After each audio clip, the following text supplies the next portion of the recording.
As the fighting continues, Ukrainian forces say that they've destroyed more than 50 Russian ammunition depots in southern Ukraine, severely impeding Moscow's ability to counterattack. Kyiv's also claimed that there has been a turning point in the battle for Kherson, predicting it will retake the region by September.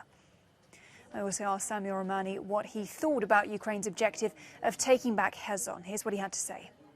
I think that that's certainly within their grasp. I think that the Ukrainians could launch an effective counteroffensive, but there's also some reasons to be a bit skeptical of the September deadline that Ukraine seems to have put forth. Number one, even though the HIMARS are quite effective in removing Russian ammunition depots, they still only have 12 of them, and the Ukrainians believe that they need 50 from the United States in order to successfully prosecute a counteroffensive of this kind. It's unclear whether the Biden administration is going to part with so many systems. Secondly, Russia's artillery advantage is still very pronounced. I've been seeing anecdotal reports on the ground, to AFP, for example, talking about how Russia's got between a 6-to-1 to 8-to-1 advantage in terms of artillery, and that's something that Ukraine can't really overcome easily.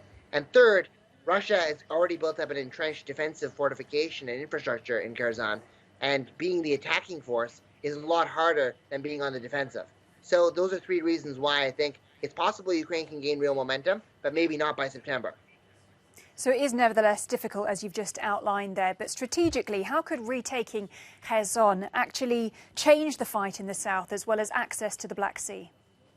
Well, retaking Kherson would be a major game changer for the Ukrainians, because it would also severely limit Russia's ability to project power on the Dnipro River. And that's why the Russians were so nervous when the Ukrainians were striking the Adamovsky Bridge, for example, because that would leave their forces stranded there. It would disrupt their supply routes in Donbass. It would be a pretty significant blow. And that's why I think that the Russians might pull something of a surprise referendum between now and September to ensure that Kherson enters Russia's territory and makes any attack on Ukraine a de facto attack on Russia, and that will complicate potentially even Western arms supplies and Western military assistance. So Russia could do some unpredictable things because of Kherson's importance if it felt that Kherson was at risk.